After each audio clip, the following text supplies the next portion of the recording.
지난 2018년 조현병 환자가 휘두른 흉기에 목숨을 잃은 강북 삼성병원 임세원 교수 사건 기억하십니까? 의료진을 보호하기 위해 이른바 임세원법이 만들어졌죠. 코로나 때문에 밤낮 없이 일하는 의료진들이 전보다 더 안전한 환경에서 일하고 있는지 우현기 기자가 다시 가봤습니다.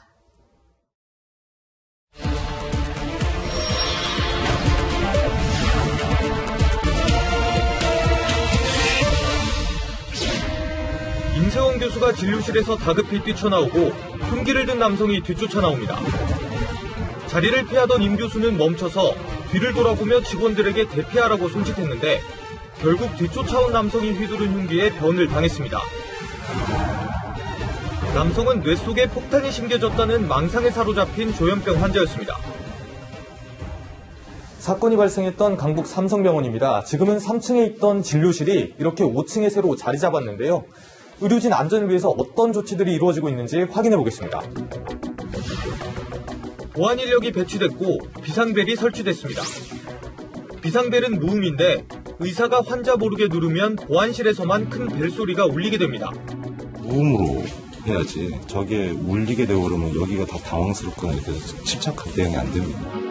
책상엔 액자형 방패를 설치했고 진료실 뒤편엔 대피 복도를 새로 만들어 의사가 비상 상황 시 탈출할 수 있게 했습니다. 또 복도 양쪽에 자리 잡았던 진료실들을 한쪽으로만 배치해 보안 요원이 위험 상황을 한눈에 알아차릴 수 있게 했습니다. 보안 요원하고 간호사 스테이션에서는 항상 모든 진료실을 앞으로만 바라보게. 이런 비상벨과 보안 인력은 지난해 10월부터 전국 100병상 이상 모든 병원에 의무화됐습니다. 하지만 대상 병원 중 20% 정도는 비상벨과 보안 인력을 모두 갖췄다는 신고를 안 한 것으로 파악됐습니다. 5곳 중 1곳은 미비된 것으로 추산됩니다. 법 적용을 받지 않는 100병상 미만 병원에선 사각지대가 여전합니다.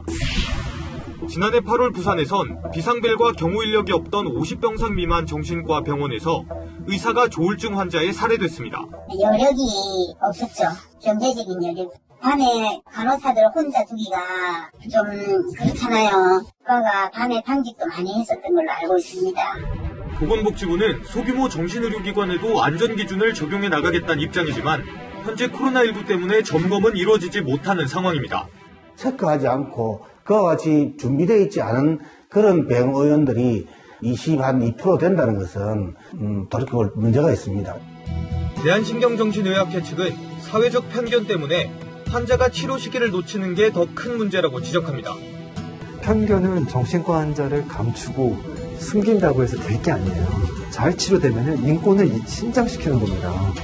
임세원 교수 사건의 환자도 입원했다 퇴원한 뒤 수년간 방치되면서 망상 증상이 심해졌던 것으로 조사됐습니다.